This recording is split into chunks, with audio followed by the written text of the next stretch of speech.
جو قوم ناپ تول میں کمی کرتی ہے اللہ رب العالمین ان کے اوپر 3 عذاب مسلط کرتا ہے۔ پہلا کیا ہے؟ وہ ان پر قحط سالی نازل ہوتی ہے، اور دوسرا کیا ہے؟ وہ اس کے اندر مہنگائی عام ہو جاتی ہے۔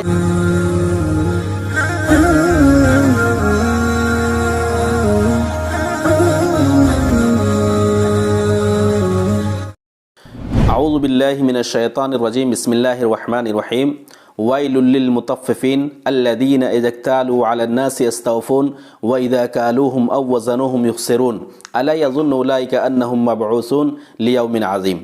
معزز ناظرین، آج میں نے جس آیت کریمہ کا تلاوت کا شرف حاصل کیا ہے، وہ آیت کریمہ ہمیں ایک اہم مضمون کی طرف اشارہ کر رہا ہے، وہ یہ ہے کہ آج جو ہمارے بزنس مین ہیں اور آج جو تاجر ہیں، جو لوگ بہت ہی اچھے پیمانے پہ تجارت کرتے ہیں اور انہیں اس بات کا علم نہیں ہے کہ ہمیں تجارت کس انداز سے کرنا ہے، اور وہ ہر چھوٹی چھوٹی باتوں میں اور چھوٹے چھوٹے تجارت میں اور چھوٹے چھوٹے معاملات میں جو لوگوں سے ناپ تول میں کمی کرتے ہیں، اسی ٹاپک کی طرف یہ آیت کریمہ ہمیں اشارہ کر رہی ہے۔ آئیے ہم اس آیت کریمہ کا ترجمہ دیکھتے ہیں کہ اس آیت کریمہ میں اللہ رب العالمین نے کس طرح سے لوگوں کو اور ان لوگوں کو جو لوگ ڈنڈی مارتے ہیں، جو لوگ ناپ تول میں کمی کرتے ہیں، اللہ رب العالمین اسے کس طرح سے باور کرا رہا ہے۔ اللہ رب العالمین فرماتا ہے وَيْلٌ لِّلْمُطَفِّفِينَ، بربادی ہو، تباہی ہو، ویل ہو ان لوگوں کے لیے جو لوگ ناپ تول میں کمی کرتے ہیں۔ اِذَا اكْتَالُوا عَلَى النَّاسِ يَسْتَوْفُونَ، جب ان کو لوگوں سے لینا رہتا ہے،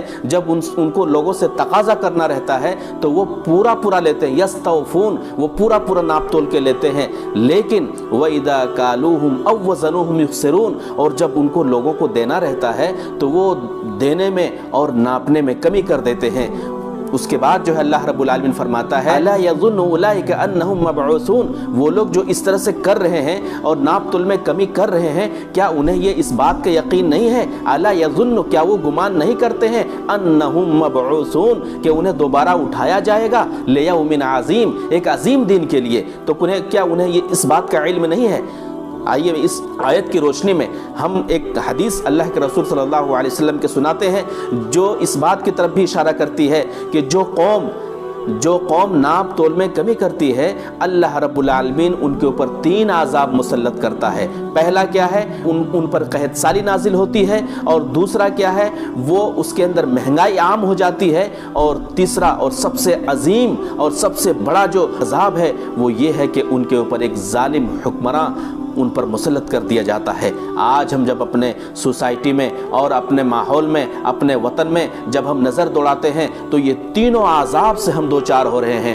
ہمارے اوپر قحط سالی ہے، ہمارے اوپر مہنگائی کا مار ہم پر پڑ رہی ہے، اور اسی طرح سے ہم ظالم اور جابر حکمرانوں سے ہم دوچار ہو رہے ہیں۔ آج ہم پر مختلف طرح سے ہمارے حکمراں ہم پر ظلم و ستم کر رہے ہیں۔ تو ان سب چیزوں کو جب ہم نوٹس کرتے ہیں اور ان سب چیزوں کو جب ہم دیکھتے ہیں تو ہمیں یہ آیت پہ بھی نظر ہونا چاہیے کہ ہمارے اندر بیسیکلی کون سی خامیاں ہیں جس کی وجہ سے ہم ان عذاب سے دوچار ہو رہے ہیں۔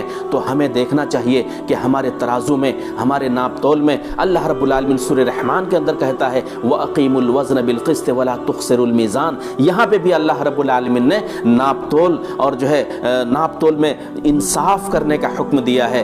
تو یہ سب باتیں بنیادی باتیں ہیں جو ہمارے اندر پائی جاتی ہے، جس کی وجہ سے یہ عذاب ہم پر آیا ہوا ہے۔ اللہ رب العالمین سے دعا اور التجا ہے کہ اللہ رب العالمین ہمیں ناپ تول میں پورا کرنے کا، اور ناپ تول جیسے گھناؤنی بیماری سے، یعنی ناپ تول میں کمی کرنے والی بیماری سے ہمیں بچائے، اور ہمارا وزن اور ہمارا ترازو دینے میں مکمل ہو، لینے میں مکمل ہو، کسی طرح کا کوئی کمی نہ ہو، نہیں تو ہم جو ہے ویل ہے، ویل للمطففین، ویل ہے، بربادی ہے ناپ تول میں کمی کرنے والوں کے لیے۔ اللہ رب العالمین ہمیں ناپ تول میں صحیح ناپنے کا توفیق عطا فرمائے۔ السلام علیکم ورحمۃ اللہ۔